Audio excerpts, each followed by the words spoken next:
काम हो गया क्या? मुझे 3 बजे का वादा किया था तुमने, मुझे उसे भी जवाब देना है। मैं वक्त का बहुत पक्का आदमी हूँ। ये लो अपनी घड़ी, देख लो सब कुछ ठीक है या नहीं।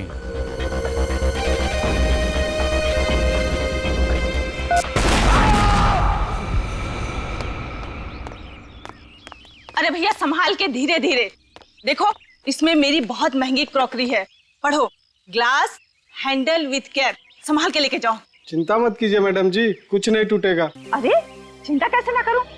इसमें से अगर एक भी सामान टूटा ना तो मैं तुमसे पैसे लूंगी। चलेगा। हाँ चलेगा, बात करने की तमीज नहीं है। अरे ये क्या है? मैंने आप लोगों से कहा था गाड़ी से सामान उतार कर सीधे अंदर ले जाना, यहाँ फैला दिया। चलिए टाइम मत वेस्ट करिए, ले जाइए अंदर। सारा सामान अंदर चाहिए मुझे, सीधे अंदर भाई। हाँ मेरी तो कुछ समझ में नहीं आ रहा है।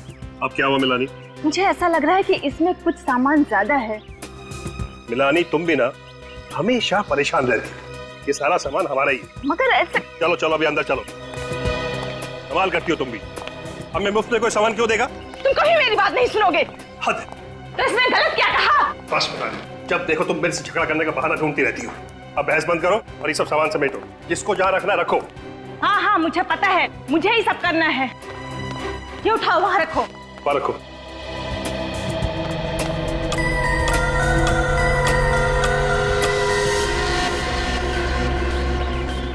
चलो चलो जल्दी लाओ सामान सब।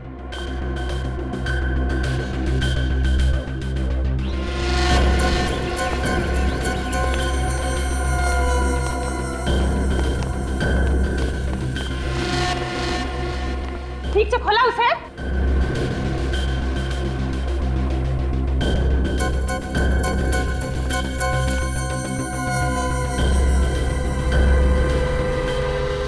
आप? जी मैं आरटीवी टेलीफोन एक्सचेंज से आया हूँ, आपके यहाँ ये टेलीफोन लगाना है। अच्छा आई कार्ड है आपके पास? हाँ जी।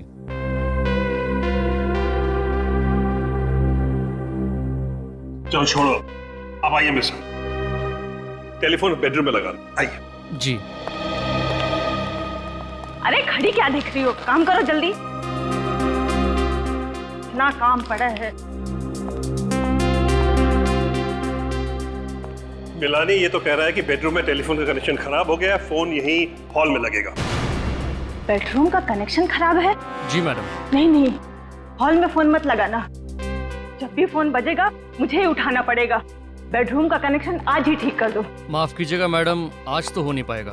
आपके घर के अलावा मुझे 2 और घरों में जाना है। अरे छोड़ो ना, तुम बिल्कुल फिक्र मत, फोन यहीं लग जाने दो। जब भी घंटी बजेगी मैं खुद आके उठाऊंगा। बस तुम उठाओगे? सुस्ती के पहाड़। जबान संभाल के बात करो मिलानी, जो मुंह में है पक देती हो। जो तुम्हारे दिल में आए करो। हाँ। अरे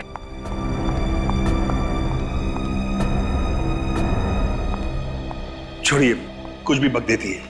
आप प्लीज अपना काम कीजिए।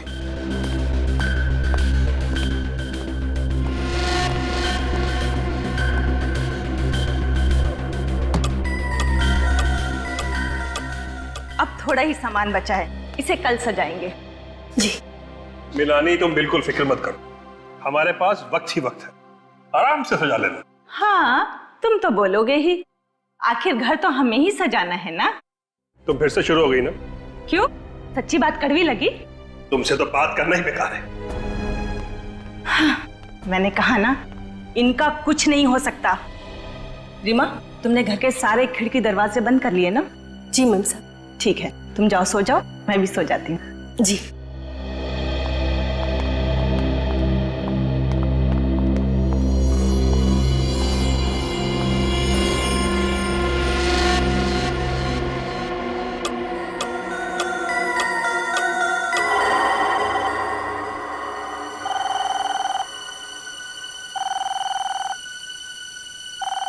फोन की घंटी।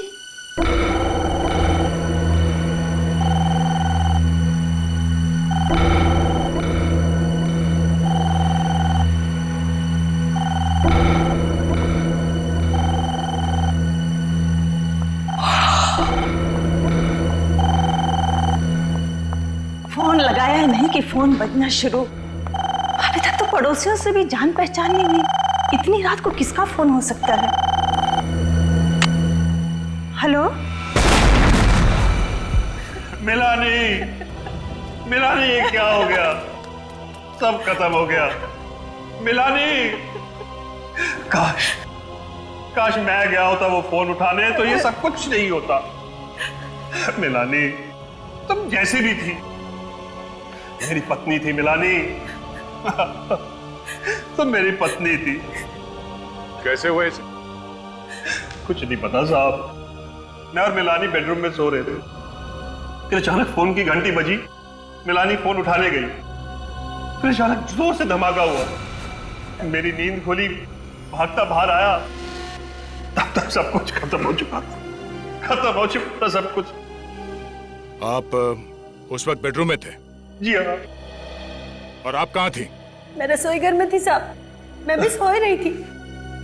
फोन की घंटी सुनाई नहीं दी आपको? नहीं साहब। सही है, देखिए फोन की हालत देख के तो नहीं लगता कि फोन के अंदर बॉम्ब लगाया गया होगा। तो ये बॉम्ब किस चीज में रखा गया होगा? अब कितने बजे थे जब बम फूटा? जी 2 बजे थे साहब। हाँ, 2 बजे के आसपास। 2 बजे थे? जी साहब। 2 बजे फोन की घंटी बजती है और 2 बजे धमाका होता है। इस धमाके का और इस फोन की घंटी का आपस में कोई ना कोई कनेक्शन है। आप लोग दोपहर को ही आए थे ना यहाँ पे? जी हाँ, 1 बजे। और ये सारा सामान आप लोग अपने साथ लेके आए थे? जी। अच्छा, आप लोगों को अपने सामान में कुछ अजीब लगा? कोई सामान जो आप लोगों का नहीं हो? साहब मुझे तो सब कुछ ठीक लग रहा था, लेकिन मिलानी बार बार एक बात बोल रही थी, सामान कुछ ज्यादा है, सामान कुछ ज्यादा है। सामान ज्यादा है? अच्छा ये बताइए कि पूरे दिन में कुछ भी ऐसा हुआ जो आपको अजीब सा लगा? अजीब? वो टेलीफोन वाला आदमी साहब? हाँ, वो टेलीफोन वाला आया था कनेक्शन के लिए। पहले वो बेडरूम में गया, उसने बोला वहां पॉइंट खराब है, फिर आके उसने यहाँ उसने कनेक्ट किया। पॉइंट खराब है? बेडरूम उस तरफ है? हाँ। अच्छा, ये टेलीफोन वाला कितने बजे आया था? हमारे आने के कुछ टाइम बाद ही आया था। मतलब आप लोग यहाँ पे पहुंचे और उसी वक्त तो टेलीफोन वाला भी आया? जी। कमाल है। वही तो मैं भी सोच रहा हूँ सर। लेकिन उसे तो आपने ही बुलाया ना? नहीं, हमने नहीं बुलाया उसे। फिर आपने उसे घर में घुसने क्यों दिया? हमें लगा शायद हमारे एजेंट ने उसे भेजा होगा। नाम क्या था इस टेलीफोन वाले का?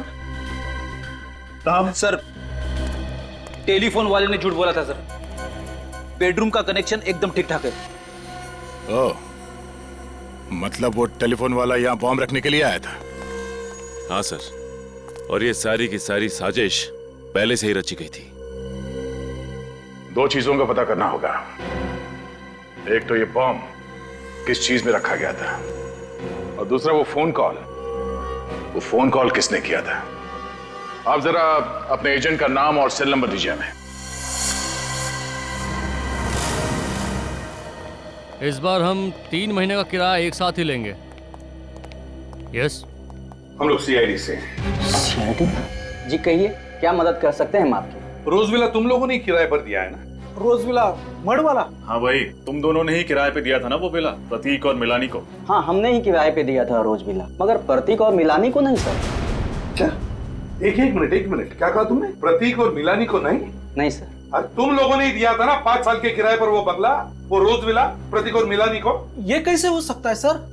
और कल रात उसी विला में बम फटने के कारण प्रतीक की बीवी मिलानी की मौत हो गई। क्या?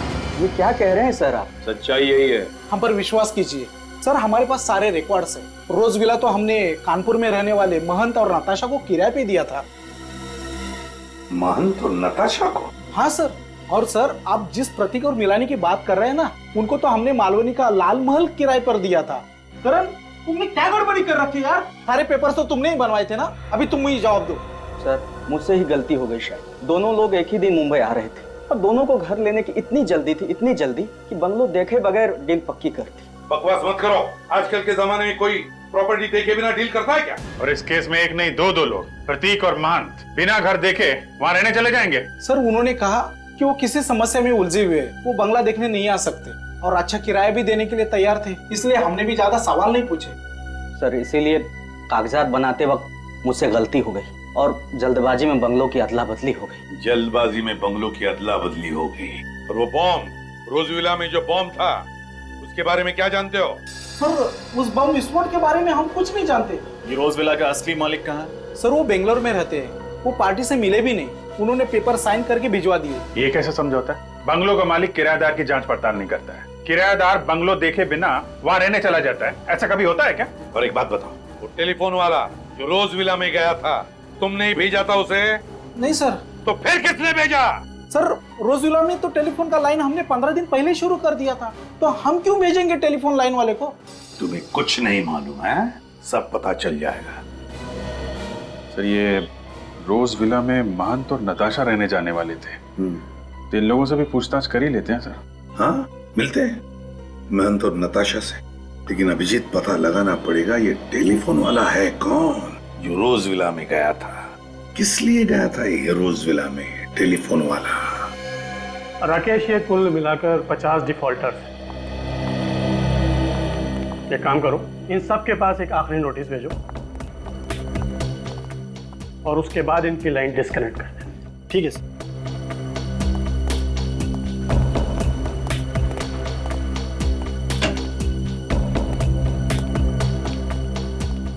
आप ही आरटीबी टेलीफोन एक्सचेंज के एरिया सुपरवाइजिंग मैनेजर है?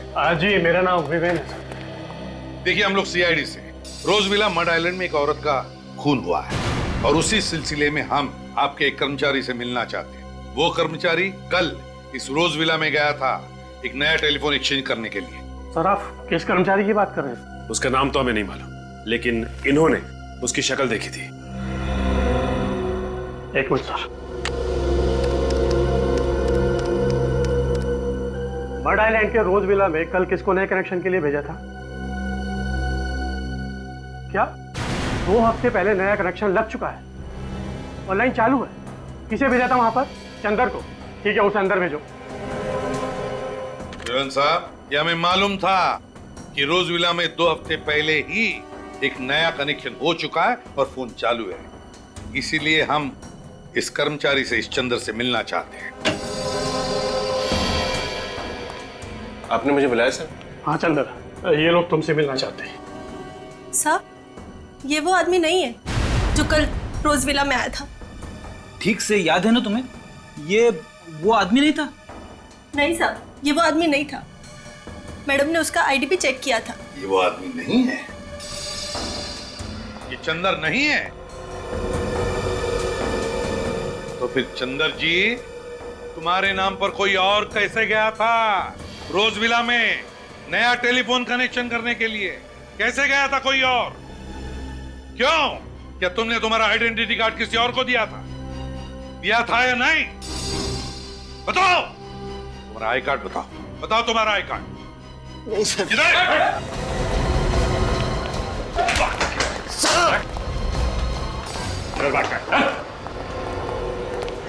बताओ बताओ कौन गया था तुम्हारे नाम पर? कौन गया था चंदर बनकर? जल्दी बता।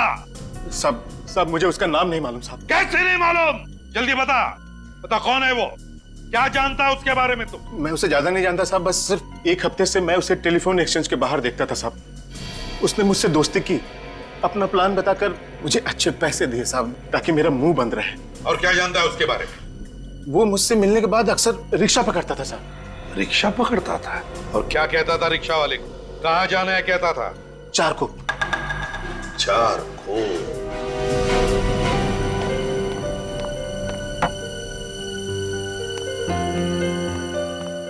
साहब जी खाना लगा दिया है, खा लीजिए, ठंडा हो जाएगा। नताशा मैम साहब अभी तक उठी नहीं। अखबार पढ़ते पढ़ते समय का पता ही नहीं चला। और ये नताशा भी ना, उसकी नींद की गोलियां कम करनी पड़ेगी। वैसे भी नताशा मैम साहब ने तो अलार्म लगाया था ना। इस समय कौन है? आप? मन तो नताशा घर में है, हम लोग सीआईडी से हैं। सीआईडी? हाँ।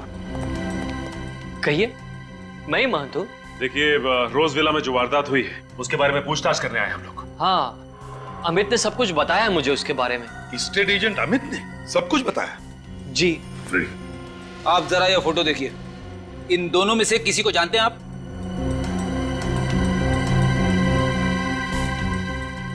नहीं। मान जी, ये मिलानी और प्रतीक है। जिस रोज विला में आप दोनों रहने जाने वाले थे, आपकी जगह ये गए और फिर आपको पता है क्या हादसा हुआ। ये प्रतीक और मिलानी है। ये सब उस दूसरे एजेंट करण की गलती की वजह से हुआ है। न वो बंगलों की अदला बदली करता और नहीं ये सब कुछ होता। लेकिन मान जी, बात अलग है। हमें शक है कि रोज विला के बॉम्ब फटने से मिलानी की जो मौत हो गई, वो बॉम्ब प्रतीक और मिलानी के लिए नहीं बल्कि आप दोनों के लिए था। आप लोगों के लिए। हम लोगों के लिए? जी हाँ। लेकिन हमें कौन मारना चाहता है? नताशा कहाँ है? आपकी बीवी कहाँ है नताशा? वो तो सो रही है। गॉड, 2 बज गए और अब तक सो। नताशा! नताशा! नताशा! नताशा! नताशा! नताशा! छोड़ दीजिए मुझे, छोड़ दीजिए मुझे नताशा के पास जाना है। मान जी,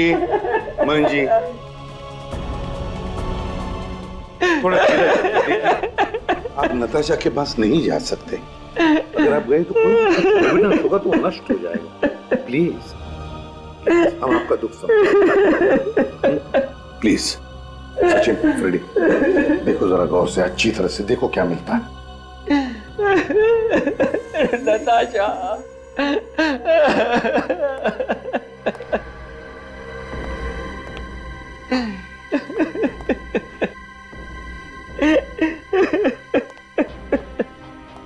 प्लीज शांत हो जाइए।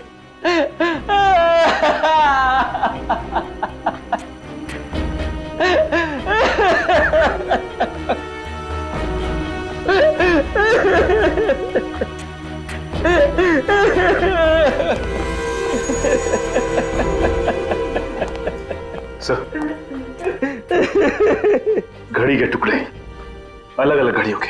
इतने सारे घड़ियों के टुकड़े? मान जी, नताशा के कमरे में इतनी सारी घड़ियां कैसे? नताशा को नींद से उठने में तकलीफ होती थी, इसीलिए उठने के लिए वो 3-3 घड़ियों में अलार्म लगाती थी। 3-3 घड़ियों? तो कहीं बॉम्ब इन घड़ियों में तो नहीं फिट किया गया था?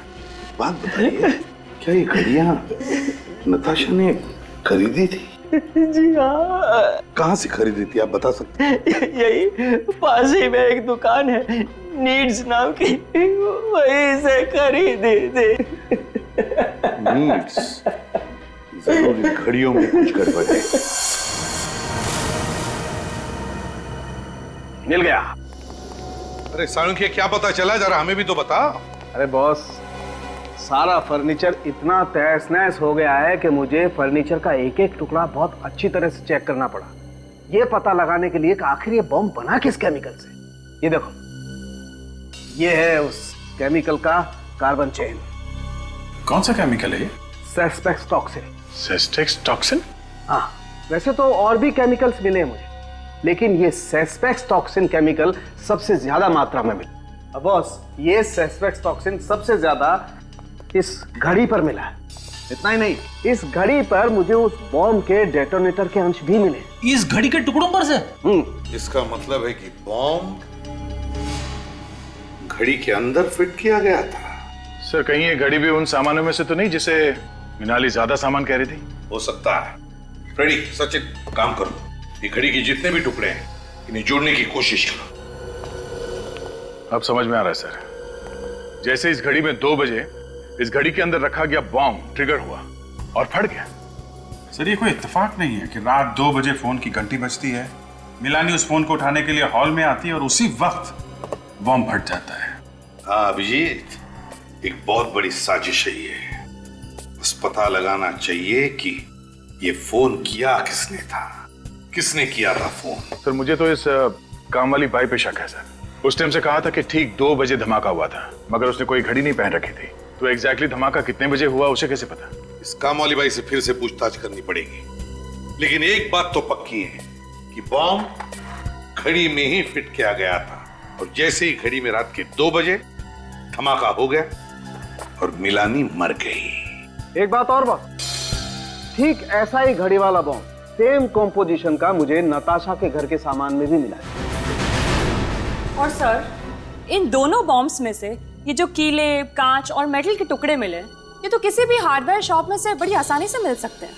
मतलब ये बॉम्ब देसी बॉम्ब है, क्रूड बॉम्ब? हाँ, ये क्रूड बॉम्ब ही है और इसे बनाने वाला जरूर कोई नौसिखिया होगा, लेकिन हाँ, उसे इंजीनियरिंग की बड़ी अच्छी जानकारी होगी, क्योंकि इसने घड़ी की सुई को ही बॉम्ब का ट्रिगर बना लिया। इंजीनियरिंग की जानकारी मतलब दोनों बॉम्ब एक ही तरीके से बनाए गए, एक ही तरीके से।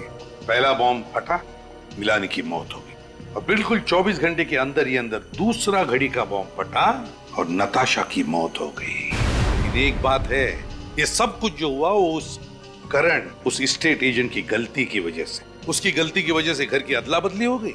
मिलानी भूल से रोजविला मतलब नताशा के घर में पहुंच गई और नताशा मिलानी के घर में। इसका मतलब है कि खूनी ने बॉम्ब नताशा के लिए बनाया था, नताशा के लिए, मिलानी के लिए नहीं। और जब उसे पता चला कि नताशा जिंदा है तो ठीक वैसे ही बॉम्ब से उसने नताशा को भी मार दिया। तो ये देखिए, इस घड़ी के इस टुकड़े पे स्टिकर लगा हुआ है, लेकिन कुछ समझ में नहीं आ रहा कि क्या लिखा है इस पे। 1 मिनट में देखूं।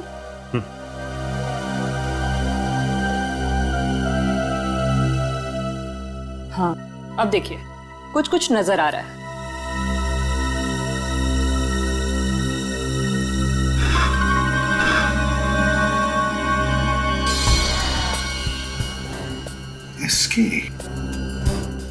एसके कैसा नाम है ये? एसके कहीं ये कोई कंपनी तो नहीं जहां पर ये घड़ी बनी है, या फिर कोई दुकान जहां से ये घड़ी खरीदी गई है? ठीक से साफ सफाई करो।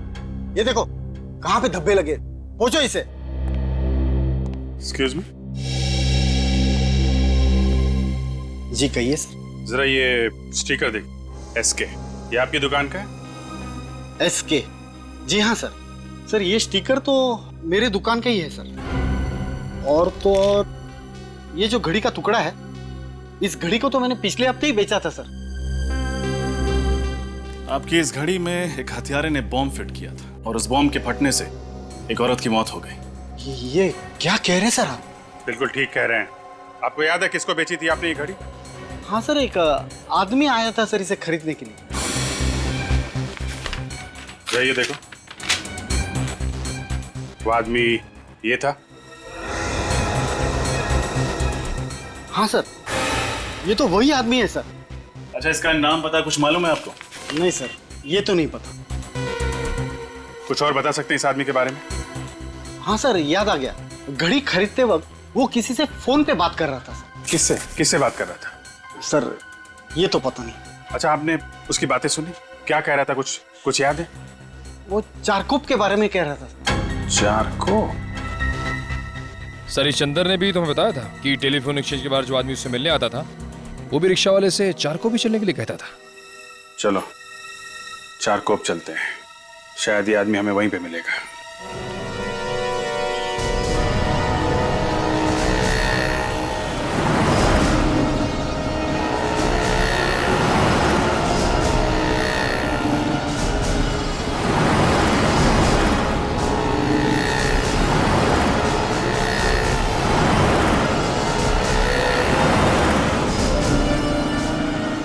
सर कुछ नहीं पता चला। सर उधर किसी को कुछ नहीं पता।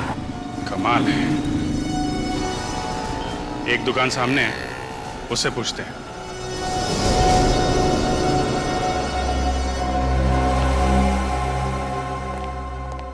आप लोगों को क्या चाहिए साहब? हमारे सेठ बाहर गए हुए हैं। बाहर गए? जी साहब। कोई बात। आप जरा ये स्केच देखो। इस आदमी को देखा यहाँ आसपास? ये तो हमारे सेठ की तरह लग रहा है साहब। ये हमारे सेठ ही हैं। ये तो इनके सेठ निकले। खुद की इतनी बड़ी दुकान है। क्या नाम है तुम्हारे सेठ का? मकरंद साहब। मकरंद? जी साहब। निखिल, जरा वो टुकड़ा दिखाना इन्हें। ये देखिए।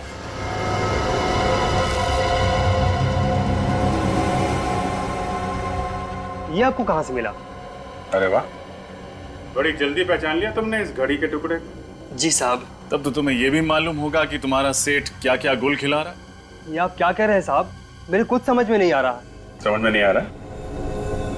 ये टुकड़ा जब घड़ी हुआ करता था तो तुम्हारे साहब ने इसमें बॉम्ब फिट किया था, जिसकी वजह से 2 औरतों की जान चली गई, समझे तुम? क्या? मेरे सेठ और बॉम्ब? हाँ, बॉम्ब। और तुम तो ऐसे चौंक रहे हो जैसे तुम्हें कुछ मालूम ही नहीं है। साहब, मैंने मकरंद साहब को घड़ियां लाते हुए और ले जाते हुए देखा था। अच्छा, कहाँ लेके आते थे घड़ी? कहाँ रखते थे? वहाँ पीछे कमरा है, मकरंद साहब घड़ियों को उसी में रखते थे। चलो देखते हैं वो कमरा। दिखाओ, कहाँ पे है? आइए साहब। देखो लाइट का स्विच कहाँ पे है? सर। साहब, मकरंद साहब ने कभी हमें इस कमरे के अंदर आने नहीं दिया। वो हमेशा इसे बंद ही रखते थे।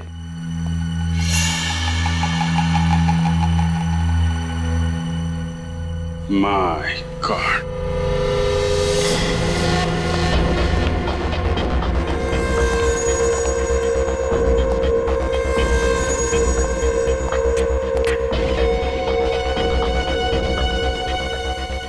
बॉम्ब बनाने का सामान। सर, इसका मतलब मकरंद यहीं बैठकर बॉम्ब्स बनाता था, घड़ियों के अंदर फिट करता था।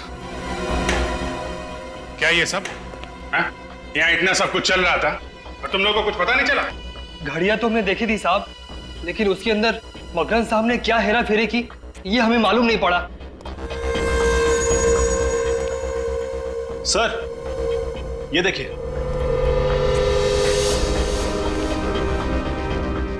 ये तो रोज विला की फोटोज है। यस सर, बंगलो खाली है और सारी तस्वीरों में बंगलों का अंदर का हिस्सा दिख रहा है और ये सारी तस्वीरें हर तरफ से ली गई हैं। पर सर, खाली बंगलों के अंदर की तस्वीरें खींचने का क्या मतलब हो सकता है? मतलब ये निखिल की प्रतीक और मिलानी के रोज विला में जाने से पहले मकरंद उस बंगलो में गया और वो घड़ी बम कहाँ पे फिट करना है वो जगह तय कर ली। सर, लेकिन बंद पड़े हुए बंगलों के अंदर जाकर तस्वीरें खींचना ये कैसे मुमकिन हुआ होगा? मतलब इस मकरंद के पास रोज विला की चाबी थी, किसी जान पहचान वाले ने उसे चाबी दी होगी, मगर किसने? वैसे तुम्हारे मकरंद साहब गए कहाँ हैं?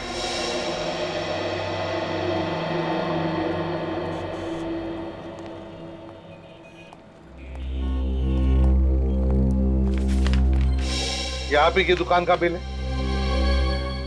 जी सर, ये बिल मेरी ही दुकान का है। तो फिर इस पर जो 3 घड़ियां बेची गई है नताशा को, वो किसने बेची? शायद सोहन ने ये घड़ियां बेची थी सर। तो बुलाओ इस सोहन को। वो आज काम पे नहीं आया सर। काम पे नहीं आया? क्यों? देखिए ना, परसों ही उसे काम पे रखा था और कल से गायब है। परसों काम पे रखा, परसों उसने घड़ियां बेची और कल से काम पे नहीं आ रहा है। कमाल है सर। लेकिन सर, जो घड़ियां नताशा जी को उसने बेची थी वो हमारे स्टॉक में थी ही नहीं। क्या मतलब है आपका? वो घड़ियां सर, घड़ियां। मैंने उसे पूछा भी कि वो घड़ियां कहाँ से लाया, तो उसने बताया कि हमारे स्टॉक में ही पड़ी थी। अगर तुम्हारे स्टॉक में नहीं थी तो फिर तुमने माना कैसे है? अब सर, नताशा जी को वो पसंद आ गई थी, माल बिक रहा था, पैसे आ रहे थे, तो मैंने बहस नहीं की। तुम्हारी इस लापरवाही की वजह से क्या हुआ मालूम है? नताशा की मौत हो गई। Sorry sir. सॉरी अभिजीत, ये सोहन जानता था कि नताशा यहीं पर आएगी, इसी दुकान में, तो 3 घड़ियां खरीदने के लिए। इसलिए इस सोहन ने ये घड़ियां बॉम्ब फिट करवा के बाहर से ले ली और यहाँ ला करके उसे बेच दी। मतलब सब कुछ पहले से ही तय था? हाँ, सब कुछ पहले से ही प्लान था। सोहन का पता है तुम्हारे पास? जी सर, उसने जिस नंबर से मुझे फोन किया था वो नंबर मेरे मोबाइल में होगा। नंबर दो जरा। जी, 03622 91919 919। जी सर, क्या हुआ? ये नंबर तो स्टेट एजेंट करण का है। करण का? हाँ सर, उस दिन जब हम लोग ऑफिस में गए थे तो मैंने उससे नंबर ले लिया था। लगाओ इसे, देखते।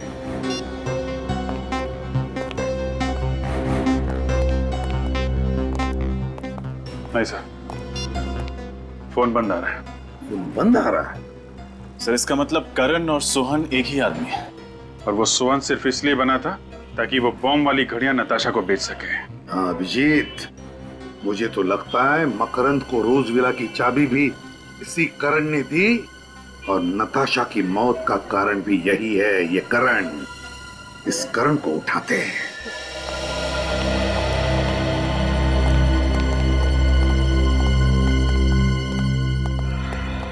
आप लोग? करण कहाँ है? आपको मालूम नहीं सर? क्या मालूम नहीं? करण की आज सुबह ही मौत हो गई। क्या? करण की मौत हो गई आज सुबह? कैसे? एक्सीडेंट, ट्रक ने उसे उड़ा दिया। वो हॉस्पिटल तक भी नहीं पहुंच पाया बेचारा। एक्सीडेंट या खून? क्यों एक्सीडेंट या खून? अभिजीत, मुझे तो यही लगता है ये एक्सीडेंट नहीं खून है। खूनी को पता चल गया कि हम करण को उठाकर उससे सच उगलवा लेंगे, तो उसने उसका खेल ही तमाम कर दिया। अच्छा ये बताओ, ये जो बंगलो आपस में बदले थे, ये गलती सिर्फ करण की थी या फिर? नहीं सर, वो सिर्फ करण की वजह से हुई थी। फिर भी तुम कुछ जानते हो, हमें पता है। क्या जानते हो बताओ जल्दी। देखो घबराओ मत, सच सच बताओ तो तुम्हें कुछ नहीं होगा, कोई कुछ नहीं करेगा तुम्हें। बताओ क्या जानते हो? देखिए सर, वो पिछले 2 दिन से काफी डरा हुआ है। उसके मन में कोई राज था। राज? कैसा राज? वो राज बताने से पहले उसकी मौत हो गई। क्या जानता था ये करण जिसकी वजह से उसकी मौत हो गई? करण के घर की तलाशी लेते हैं सर। सर वो इतना डरा हुआ था कि 2 दिन से ऑफिस में ही सो रहा था। क्या? 2 दिनों से वो ऑफिस में ही सो रहा था? वो घर गया ही नहीं? घर गया ही नहीं।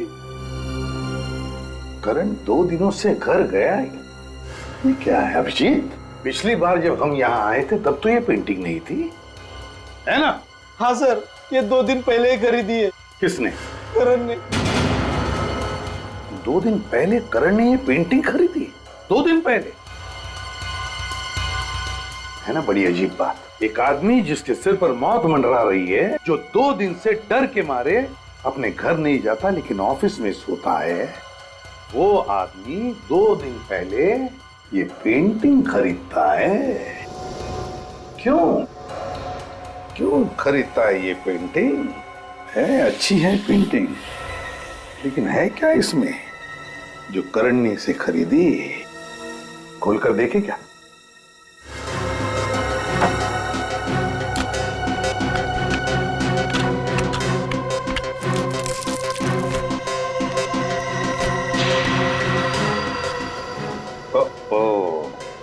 ये क्या है? Blank envelope. कुछ है इस एनवलप में।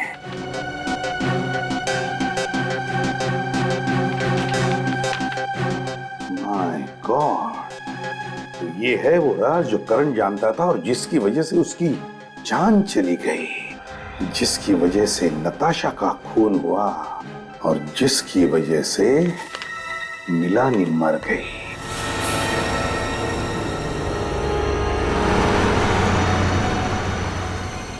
सोलापुर की इतनी सारी बसें निकल गई, लेकिन ये मकरंद अब तक दिखाई नहीं दिया। सर कहीं उसे पता तो नहीं चल गया कि हम लोग आने वाले हैं? देखते हैं, इंतजार करते हैं। और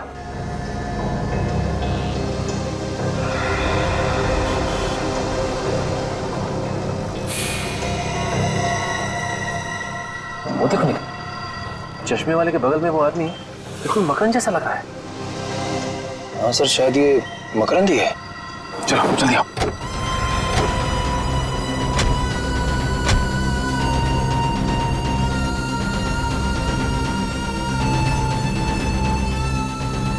मिस्टर मकरंद।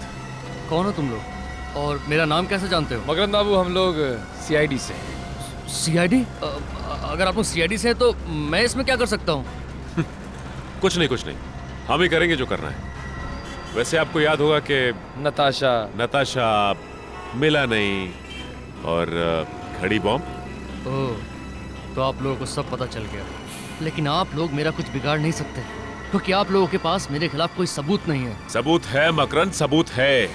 करण मरने से पहले तुम्हारी काली करतूतों का चिट्ठा एक कागज पे लिख कर गया था, और वो कागज का टुकड़ा हमारे पास है, सीआईडी के पास। अब चुपचाप अपना जुर्म कबूल कर लो, वरना भागता किधर है?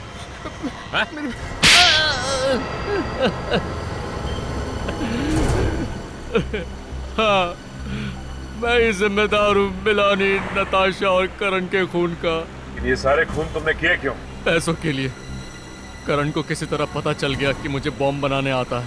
बस उसने मुझे ढूंढ निकाला और कहने लगा कि एक आदमी है जो मुझे घड़ी बम बनाने के लिए मुंह मांगी रकम देगा। और फिर तुमने बड़ी सफाई से तो फोन मिलानी के घर के हॉल में फिट कर दिया ताकि फोन उठाने आए और उसकी मौत हो जाए। हाँ। पहले मैंने रोज विला के अंदर घुसकर अच्छी तरह जांच पड़ताल की और फिर जिस दिन प्रतीक और मिलानी वहां रहने आए, मैंने चुपके से वो घड़ी वाला कार्टून टेम्पो के अंदर रख दिया। और बाद में जब मैं टेलीफोन वाला बनकर अंदर गया तो उस वक्त मैंने देख लिया कि घड़ी वहीं लगी हुई है। तब मैंने ये ठान लिया कि मैं फोन हॉल में ही लगाऊंगा। और जिस दुकान से नताशा ने घड़ियां ली थी उसमें भी बम मैंने ही लगाया था। और करण की मौत को तुमने बड़ी सफाई से एक्सीडेंट का रूप दे दिया। करना पड़ा, क्या करता। वो आप लोगों के सामने अपनी जबान खोलने वाला था, इसलिए उसे भी रास्ते से हटाना ही पड़ा। और ये सब कुछ करने के लिए तुम्हें पैसे किसने दिए? पैसे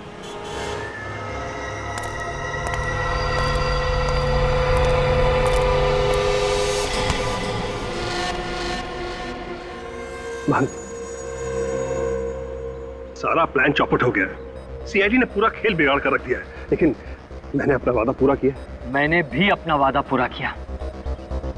आज के बाद हम लोग भूल जाएंगे कि हम लोग एक दूसरे को कभी जानते भी थे। चलो, अलविदा। प्रतीक, बैग को हाथ मत लगाओ। पीछे हटो। बैग खोलना नहीं, पीछे हटो। संभाल के।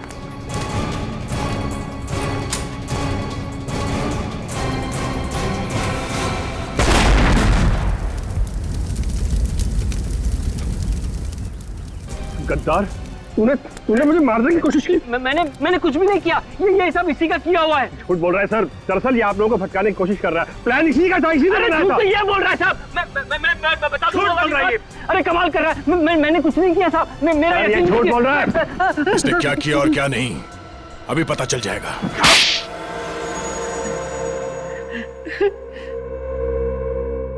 अब 3 मिनटों में तुम्हारी कहानी हम सुनाएंगे। मिलानी, नताशा, करण, 3 लोगों का खून किया है तुम लोगों ने। और तुम लोगों ने सीआईडी को झूठ बोला। हमारे सामने एक दूसरे को पहचानने से इनकार कर गए। हाँ, मगर तुम लोग 1999 से एक दूसरे को जानते थे। तुम लोगों ने मिलकर एक फैक्ट्री शुरू की और जब धंधे में नुकसान हुआ तो दोनों अलग अलग हो गए। प्रतीक तुम गए दार्जिलिंग और महंत तुम गए कानपुर। क्यों? लेकिन वो फैक्ट्री किसकी होगी इसका कोई नतीजा नहीं निकला। तो प्रतीक जी, आपने सोचा कि क्यों ना महंत जी की मौत हो जाए तो सारी फैक्ट्री आपके नाम।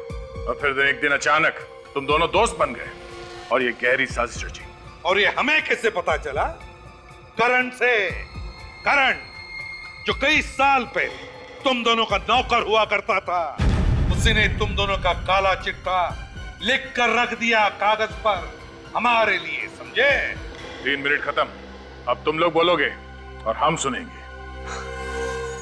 सही कहा आप लोगों ने। ये सब इस प्रतीक का शुरू किया हुआ है। ये हमारी फैक्ट्री की प्रॉपर्टी बेचना चाहता था। हाँ, मिलानी मुझ पर दबाव डाल रही थी क्योंकि हमारा कर्जा सर के ऊपर चढ़ चुका था। बस इसीलिए। इसलिए क्या? इसलिए इसने प्लान बनाया। इसे पता था कि हम लोग मुंबई आ रहे हैं। मुझे और मेरी बीवी नताशा को जान से मारने के लिए मकरंद की मदद से इसने रोज विला बंगलो में बॉम्ब प्लांट किया। मिस्टर प्रतीक, तुम्हें तो मालूम था कि रोज विला में बॉम्ब लगा हुआ है, फिर तुम अपनी पत्नी के साथ वहां रहने क्यों चले गए? सर, मिलानी की रोज रोज की नोक झोंक से मैं परेशान हो चुका था, थक चुका था। वो मुझे डिवोर्स देने को तैयार नहीं थी। इसलिए जब मुझे पता चला कि करण से गलती हो चुकी है तो मैंने सोचा क्यों ना इस मौके का फायदा उठाया जाए और इसी बहाने मिलानी से अपना पीछा भी छुड़ा लिया जाए। और मिस्टर महंत, जब आपको पता चल चुका था कि प्रतीक आप दोनों की जान लेना चाहता है तो आपको सीआईडी के पास आना चाहिए था। आप हमारे पास क्यों नहीं आए? क्योंकि ये भी दूध का धुला हुआ नहीं है सर। मिलानी के मौत के कुछ घंटों बाद ही इसने मुझे फोन पर धमकी दी और हमारी पुरानी जगह पर मिलने को कहा। कुछ साबित नहीं कर पाओगे मान तुम, इससे कोई फायदा नहीं होने वाला। बिना मेरे फायदे के मैं अपना वक्त बर्बाद नहीं करता प्रतीक, नेवर। तुमने मुझे और मेरी बीवी नताशा को बॉम्ब ब्लास्ट में उड़ाने का बहुत अच्छा प्लान बनाया था, मगर भला हो उस करण का जो उस बॉम्ब ब्लास्ट में तुम्हारी बीवी मिलानी ही मारी गई। सोचो प्रतीक, सोचो, अगर यही बात मैंने सीआईडी को बता दी तो बता क्यों नहीं देते? बिजनेसमैन हूं ना, हर बात में सबसे पहले अपना फायदा सोचता हूं। अच्छा, तो मुझे बचाकर तुम्हें क्या फायदा होने वाला? ना, सिर्फ मुझे ही नहीं, तुम्हें भी।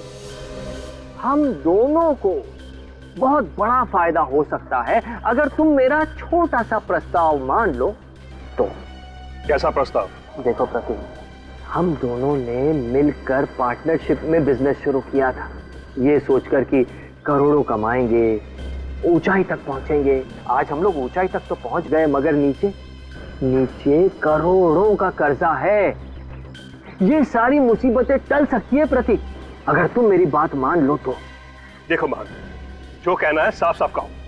अब तुमने तो बड़ी आसानी से बॉम्ब ब्लास्ट करके अपनी बीवी मिलानी को मरवा दिया। नहीं, मैं सच कह रहा हूं ना।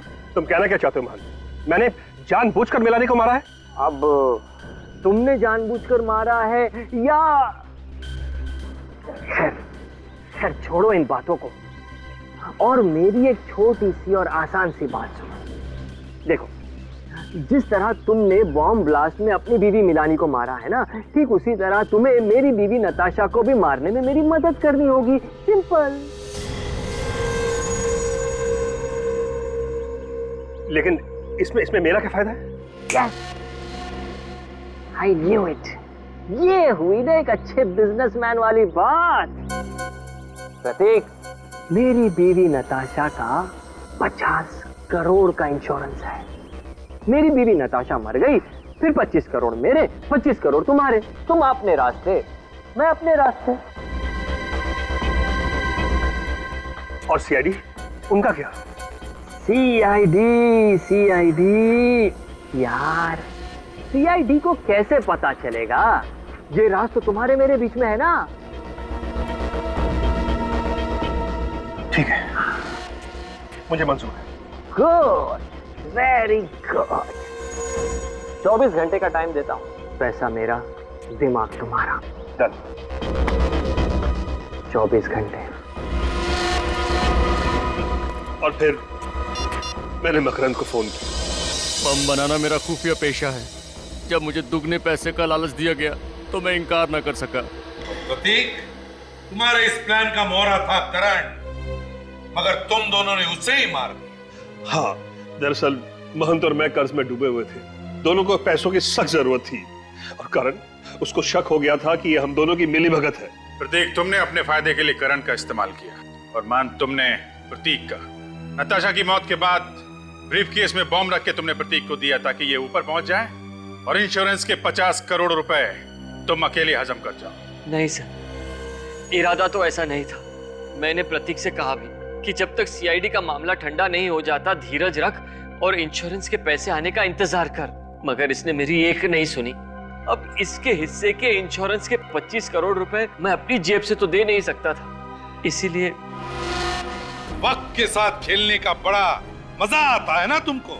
अब जेल में बैठकर एक एक सेकंड, एक एक मिनट, एक एक घंटा, एक एक दिन गिनते रहना, तब तक फांसी का ऑर्डर आ ही जाएगा।